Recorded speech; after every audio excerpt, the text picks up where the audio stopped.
And the guy you stayed with, who was smoking marijuana. Yeah. weed, Dean, a yeah. lot.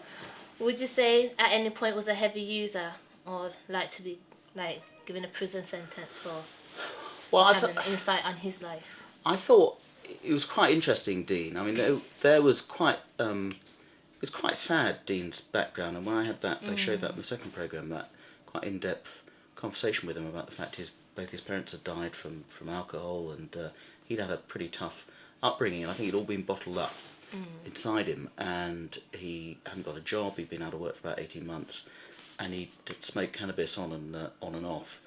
And I just said to him, look, you know, you're a parent, you've got 2 kids, they demand a lot of time, you're on benefits, money is tight.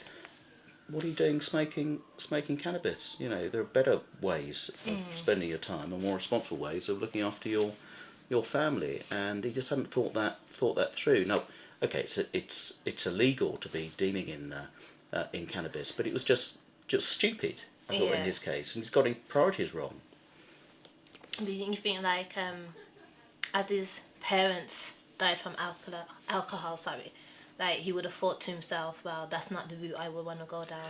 Well, I think if I said to him, have you ever spoken to anybody about what had happened to him? And he hadn't. I think I was one of the first people he'd actually had a proper conversation with about his past. And if he'd had some support and talked it through with somebody, and they might have been able to help him and get him sorted out. And he's just sort of drifted. And he's not, you know, he's quite a bright bloke, and they could be doing a lot more for the family. So that was what was really frustrating.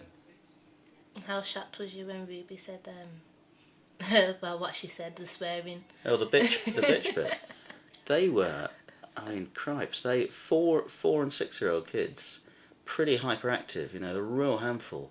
I mean, they were running off when I was in charge of them for babysitting, and we were doing some cooking. I mean, you could not take your eyes off Ruby in particular. And you can just see that some of the problems their parents have had, you know, they're going to grow up with the same sort of problems as well, unless they get some support. And one thing that really struck me in that flat, I mean, it was pretty grotty.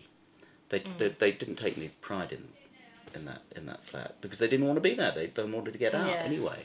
So it's a bit of a vicious circle. But there was no table in the house. You know, they never actually sat around eating a meal. There was no food in the house. It was all go and get a takeaway or eat sweets or whatever. So there's no sort of structure with the kids running right a bit. So whether it's going to improve when Ruby gets to school age, I don't know.